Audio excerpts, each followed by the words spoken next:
এখানে আসার পরে আমার খাওয়া দাওয়ায় একটা বড়সড় পরিবর্তন হয়েছে। মানে যে সমস্ত খাবারগুলো আমি দেশে খেতাম না, সেই সমস্ত খাবারগুলো আমি এখানে খাচ্ছি বা বাধ্য হয়ে আমাকে খেতে হচ্ছে বলতে পারেন। কারণ যে সমস্ত খাবারগুলো আমি পছন্দ করি তার বেশিরভাগটাই এখানে পাওয়া যায় না। আর যে খাবারগুলো আমি খেতাম না বা একদমই পছন্দ করি না সেইগুলো সারা বছর এখানে পাওয়া যায়। যেমন হলো এই লাউ। শীতের দেশ হলেও সারা বছর এখানে লাউ পাওয়া যায়।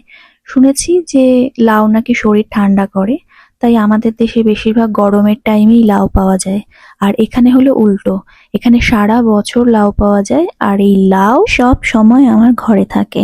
সপ্তাহে একটা দিন এই লাউ দিয়ে কোনো না কোনো রেসিপি হবেই আমার ঘরে। আর যখনই আমি ইন্ডিয়াতে ফোন করি, কারোর সঙ্গে কথা বলি, তখনই জিজ্ঞেস করি এই লাউ দিয়ে আর কি কি রেসিপি বানানো যায়, যাতে বিভিন্নভাবে রেসিপি ট্রাই করতে পারি। আর আরো একটা অদ্ভুত ব্যাপার হলো সারা বছর এই লাউ পাওয়া যায়, কিন্তু এর ডাঁটাগুলো কোথায় যায় কি জানি।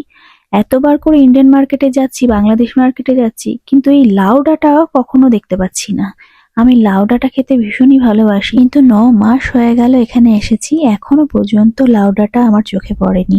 শুধু লাউ ডাঁটা নয়, কুমড়ো ডাঁটা, পুঁই শাক, এগুলো কিছুই এখনো পর্যন্ত আমি চোখে দেখিনি। এই সবজিগুলো যে একদমই এখানে পাওয়া যায় না এমনটা নয়, পাওয়া যায়, মাঝে মধ্যে আসে, কিন্তু সেটা খুব সংখ্যায় কম।